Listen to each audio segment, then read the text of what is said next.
Moving on, less than a year after the Taliban retook power in Afghanistan after the US withdrawal, there has been a surge in terror activity in the country.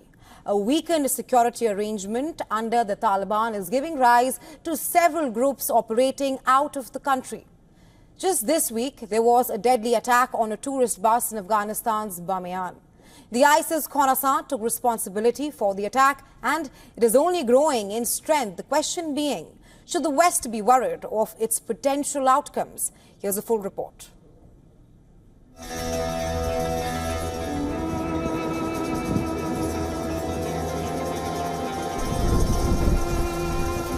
Bamiyan, central Afghanistan.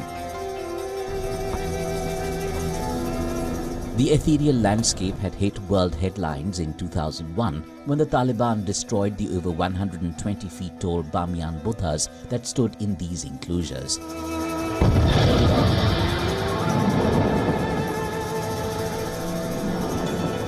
The move had shocked the world, highlighting the hardline Taliban regime. 23 years on, things have turned 180 degrees.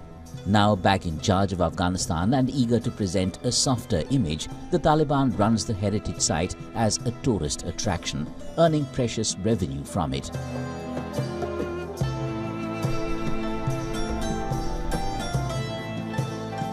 So when terrorists attack a tourist bus here, killing 3 Spaniards and 3 Afghans, injuring an Australian, a Norwegian, a Latvian, among others, there's a message. In this first attack on foreign tourists since the Taliban returned in 2021, the Islamic State Khorasan stated that it is still a force to reckon with in Afghanistan and that it will ensure that normalcy does not return.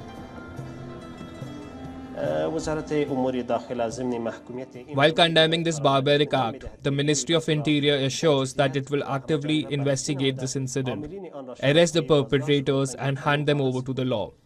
It should be mentioned that based on the investigation so far, the police have arrested 7 people under the suspicion of taking part in this incident.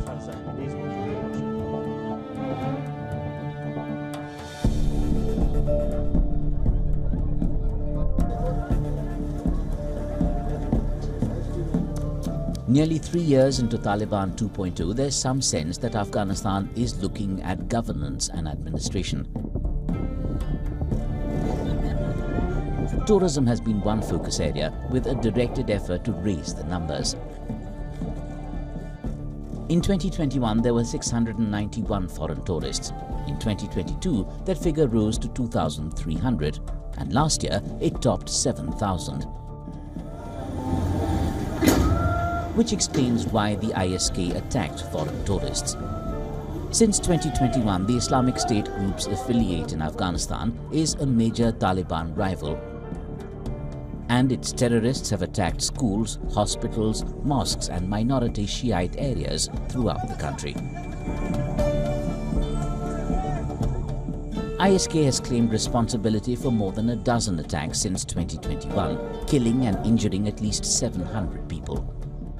Challenging and eroding the Taliban's authority has been a decided mission. The enmity runs deep.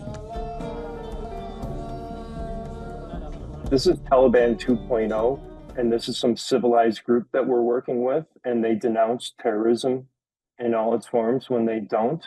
The message that they may be sending to them, I mean, this is the propaganda message that don't work with foreigners, don't work with Westerners, and don't work with their Shia interpreters.